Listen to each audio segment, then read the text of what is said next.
Միջում լրություն Արմինասյան, չեք գնում, չէ։ Իհարկե, ծխել եք հարգել եք ուրեմն, որովհետև միշտ երբ որ ես մոտենում եմ ամբյոնին, դուք գնում եք ծխելու։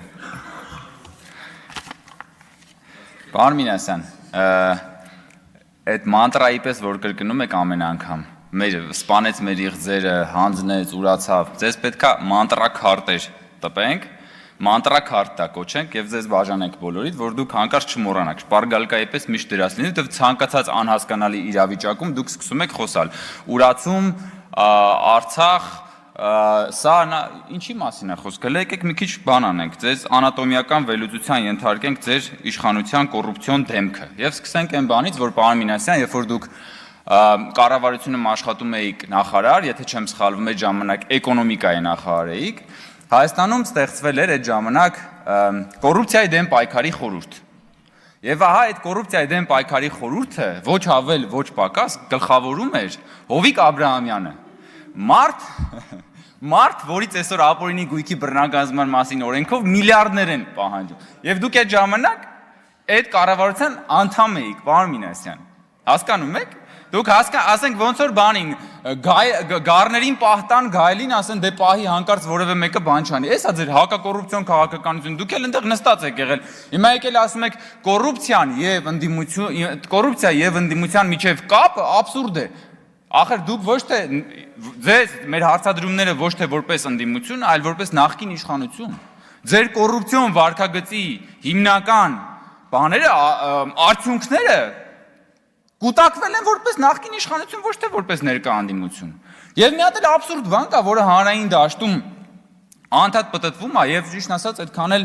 ես կարծում եմ շատերը դա կրկնում են առանց հասկանալու, որ ասում են այդ նախկին ներկա տրամաբանության մեջ, ասում են դե հեշ է, հերիք չի ես նախկիններից խոսակ։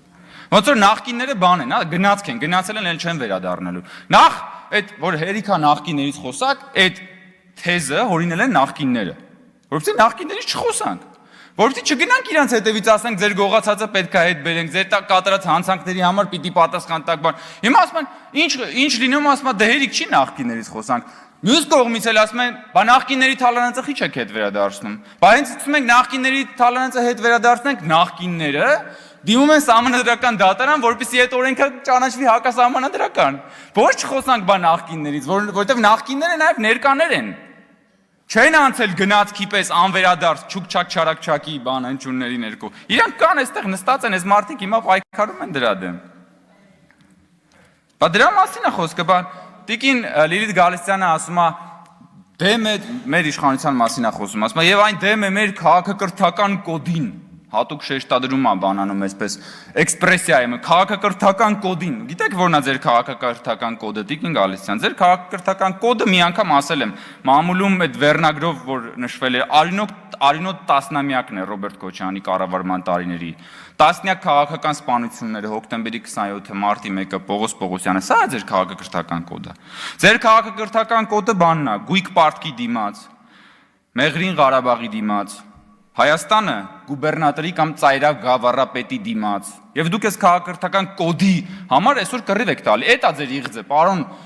Մինասյան, որ ասում եք սպանել եք մեր իղձերը, հա կարող է սպանել ենք ծայրակ գավառապետ լինելու ձեր իղձերը։ Կարող է։ Դա հնարավոր է։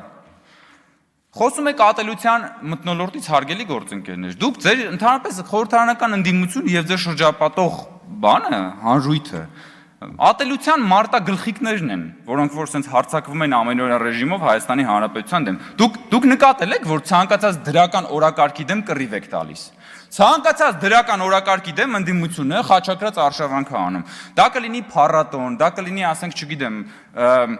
որևէ միջոցառում նվիրված երեխաների հունիսի 1-ի, ասենք, երեխաների օրվա կապակցությամբ։ Դա ցանկացած իրադարձություն Հայաստանում, որը պետքա առաջացնի դրական էմոցիաներ,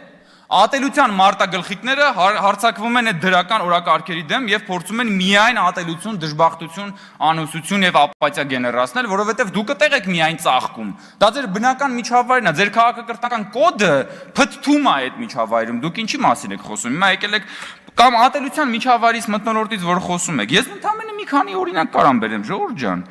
Ատելության միջավայր գեներացնող չէր ձեր պատգամավոր Գեգամ Մանուկյանի արտահայտությունը մոտ 700,000 քաղաքացիներին սեռական հայոյանք տալը։ Բաղատելության բան չէր, մթնոլորտ գեներացնել չէր, էլի ձեր պայքարող երիտասարդները, որ հարձակվում էին Գյումրիում, տարեց պապիկների վրա եւ բռնություն էին ենթարկում, որ ցանկացած քաղաքացու, որը չէր միանում ձեր փրկության շարժմանը, անվանում եք Թուրք եւ Դավաճան, դահատելության մթնոլորտ չէր, որ ձեր վարչապետի տեխնացու Վազգեն Մանուկյանը այդ բանն էլ կա նկարա ուրեմն ինտերնետում, որ հանրության մի զգալի հատվածին չեմ ուզում բան անել, ասել թե ինչ էր անվանում դահատելության մթնոլորտի գեներացում չէր, որ քաղաքացիներին անվանում եք ժեղ դահատելության բան չէր։ Պարոն Մինասյան, երեք ասում եք, ինչու որևէ մեկը չի դատապարտել նախորդ օրը տեղի ունեցած բան եւ հատկապես շեշտադրում եք այդ դատապարտման վրա։ Ձեզանից որևէ մեկը դատապարտել է Վագն Ալեքսանյանի մայրիկի վրա քստմնելի հարձակումը։ Ինչ եք դուք արել այդտեղ։ Ձեր բանը ձերեն ինչ էր անում, տերտերը ոնց էր, այն որ կարկուտ անձրև էր քշում։ Դա դուք տեսել եք ինքը ոնց ինչ ցինիկ պահվածքա ցուցաբերել հենց պարոն Ալեքսանյանի մայրիկի նկատմամբ տեղի ունեցած այդ քստմնելի վարքագծի նկատմամբ։ Բա դատապարտել եք դուք դա, թե մի հատ հերթապահ բան եք, նախադասություն եք ասում, հետո բան եք անում, շարունակում եք նույն տրամաբանությունը։ Կամ ասենք ինչ է նշանակում նույն այդ խավարամտության արշավանքը ցանկացած նոր բանի նկատմամբ։ Եթե նկատեք, մեր ընդդիմությունը հիմնականում ագրեսիվ պայքար է մղում ինչպես դրական օրակարգեր, այնպես էլ նոր ինչ-որ հաջողված ռեֆորմների նկատմամբ։ Ասենք օրինակ հատկապես ագրեսիվ են պարեկների նկատմամբ։ Ասում են պարեկները բանով Volvo-ով իրենց գնում են բան, բայց պարեկները չեն կարող ոտով վազելով գնան այդ։ Պարեկները ինչ-որ մեքենայով պետք է գնան։ Դուք պետք է ուրախանաք, որ Հայաստանում պարեկները նոր ժամանակակից էլեկտրամոբիլներով գնում են եւ բան են անում։ Ասում պարեկները Volvo-ի մեջով գնում են եսի ինչ։ Volvo-ն եք թիրախավորում հիմա էլ։ Ամեն ինչից անցակ անցել եք Volvo-ներին։ Այ քեզ բան, հա Բայց հիմա կասել էի, հա։ Բան եք անում, ամենամեծ իհարկե խաչակրած խավարամտության արշավանքը դա ակադեմիական քաղաքի դեմն է։ Եվ որովհետև հասկանում եմ, որ այս ակադեմիական քաղաքը որ եղավ, իր վերջնանպատակը այդ խավարամտության բանն ալնելու, խավարամտությունը ջնջելն ալնելու Հայաստանի Հանրապետությունից։ Դրա համար էլ պայքարում են դրա դեմ։ Դրա համար էլ պայքարում են,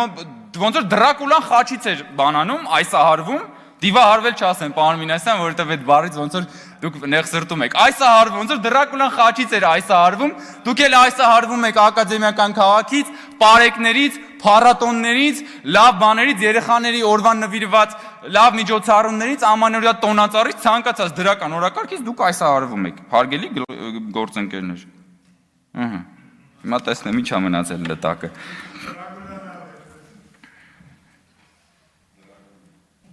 Ասում է պարոն Մինասյանն ասում է, այդ ապօրինի գույքը, որ ասում եք հետ է բերվում, բա ժողովուրդը դրանից մի կոպեկ ինչ հատ է, պարոն Մինասյան, դա հոտ ինձ չի, ձեր ժամանակվա պես չի, որ այդ գույքը վերցնեն գրպանները լցնեն, եւ դա ինստիտուցիոնալ ձևով է արվում։ Կարող եք գիտեք պետությունը Ռոբին Հուդն է, հեսա գնալու է բանը, ձեր բանը տները վերցնի բանի, ժողովրդին ասի Ժորժ ջան, մտեք ինչ ուզում եք արեք։ Բա դա կլինի ժողովուրդ, դա կլինի հենց այդ գույքի նկատմամբ անարգանք, պարոն Մինասյան։ Դա տեղի է ունենում ինստիտուցիոնալ եղանակով մի բան, ինչը ձեզ հասու չի, որովհետև դուք դա չգիտեք ինչ է։ Ասում է ժողովուրդը մի բան տե, հիմա էլ բողոքում է։ Այն ժամանակ ասում էին ինչ ապօրինի գույք, չկա տես բան, հակասահմանադրական է։ Հիմա էլ ասում է, այդ ապօրինի գույքը չենք ասում թե չկա։ Կա, բայց ժողովուրդը դա չի տեսել։ Ժողովուրդը դա տեսնում է, բայց այդ եկամուտները, որ գնում են պետական բյուջե, հետո վերադառնում են ժողովրդին ինչ որ մի կերպ վերանորոգված ճանապարհների ձևով, վերադառնում են, չգիտեմ, ասենք սոցիալական որոշակի ծառայությունների տեսքով, ինչ որ միջնորդավորված, պարոն Մինասյան, որովհետև այդ բանը, որովհետև ես հասկանում եմ ձեր իշխանության մենտալիտետը, բա իմ քյարը որն է, որովհետև դուք ուզում եք, որ մարդը իր մեջ կոնկրետ երևույթի մեջ կոնկրետ նյութական քյար տենա, որովհետև ձեր իշխանությունը հիմնված է եղել այդ քյարի վրա, հասկանում եք, մի հատ ասացված կա, եթե չեմ սխալվում, ինքը նաև հայկական ասացված կա, էլի, ասում է աշխարհը դմակ, մարդը դանակ։ Հասկանում եք ինչ է։ Այդ դուք հենց դա եք։ Ձեր համար Հայաստանը մի մեծ դմակ ա եղել, դուք էլ դանակ եք եղել։ Եկել եք այդ դմակը ինչքան կարացել կտրել եք։ Այդ դմակից ինչքան կարացել կերել եք, լցրել եք ձեր գրպանները բան։ Հիմա էլ ասում եք, բա այդ որ հետ եք վերադարձնում, բա ժողովուրդը այդ դրանից ինչ որ մի բան ունի թե չէ։ Իհարկե ունի։ Ժողովուրդը դա ամբողջը ժողովրդի համար է արվում։ Ատելության միջավայրից եք խոսում, Ժորժ ջան, բայց ձեր լրատվամիջոցների դուք տեսել եք ձեր լրատվամիջոցների ատելության քարոզը բանի նկատմամբ, ընդհանրապես Հայաստանում որևէ այլընտրանքային կարծիք հայտնող մարդու նկատմամբ։ Որևէ այլընտրանքային դուք պարոն Մինասյան ձեր ելույթը սկսեցիք այն բանով, որ դուք փորձ եք անում լրացնել որևէ հերոստատեսությամբ հնչած որևէ կարծիք, նույնիսկ չեմ էլ կարծում թե այդքան շատ խորացել եք, ուղղակի որևէ կարծիք, որը դեմ է եւ ձեր կարծիքով կարելի է դրա վրա հայփ որսալ, դուք ասում եք եկեք դա էլ լրացնենք։ Ես ընդ որում չեմ մտնում այդ բանավեճի մեջ, բայց եթե մենք մի հատ բան անենք, վերլուծենք, դուք ավելի շատ եք ուզում Հայաստանում բանը ազատ մամուլը լրացվի, քան թե մենք։ Եվ դրա ամենավառապաստությունն է, որ այն Սրբազանի հարցազրույցի միջև հիմա չեք տեղադրել Աճպարարյան բանի։ Ինչ էր, Աճապարյան։ Ինչ էր, մի խոսքով, խիճեք այդ մարդու հարցազրույցը միջև հիմա տեղադրում ձեր բանին։ Եվ ամփոփելով հարգելի գործընկերներ, ներողություն, պարոն նախագահ, Տիկին Դատախազ, ես կարծում եմ, որ Հայաստանում հանրային կյանքի բազմաթիվ ոլորտներում արդարադատությունը էական առաջընթաց գործել է։ Եվ հատկապես պատժի անխուսափելիության ինստիտուտը ներդրվել է։ Բանն այն է, որ շատ դեպքերում հնչեղ, հատկապես քաղաքական գործերով առաջընթացի պակասը ստվերում է ընդհանուր հանրային կյանքում արդարադատության առաջընթացը, որը տեղի է ունեցել։ Եվ այստեղ ես պիտի ասեմ, ուզում եմ միայն մեկ кейսի վրա ուշադրություն դարձնել եւ պիտի խնդրեմ այդ հարցին պատասխանեք։ Մենք խոսում ենք հոկտեմբերի 27-ից, խոսում ենք մարտի 1-ից, խոսում ենք Պողոս Պողոսյանից եւ մնացած ամեն ինչից, բայց նաեւ մեր բոլորովին վերջերս էլ Հայաստանում տեղի են ունեցել դեպքեր նույն շրջանակների կողմից, որոնք որ պատշաճ որոնց որ թե արդարադատությունը այդտեղ չի հաղթանակել։ Ինչ եղավ Արադ Միրզոյանի սպանության փորձի կազմակերպիչների հետ։ Ինչ եղավ արդարադատության ձեռքերը հասան արդյոք այնտեղ եւ այդ գործը ինչ հետևանք ունեցավ։ Շատ ժամանակ քաղաքացիները, երբ որ մենք խոսում ենք արդարադատության մասին ու խոսում ենք հոկտեմբերի 27-ի մարտի 1-ի ու մնացածի մասին, մեզ ասում են, բա ինչ եղավ Արադ Միրզոյանի հետ կատարվածը։ Ես խնդրում եմ նաև պատասխանել այս հարցին, որովհետև պատժի անխուսափելիության ինստիտուտը պիտի վերաբերի առաջին հերթին հնչեղ քաղաքական գործերին, առաջին հերթին նրանց, ովքեր ունեն ազդեցություն, հետո բնականաբար եւ միաժամանակ նաև հանրային կյանքի բոլոր մասնակիցներին։ Շնորհակալություն։ Շնորհակալություն, եզրափակիչ ելույթով հանդես կգա Հայաստանի Հանրապետության գլխավոր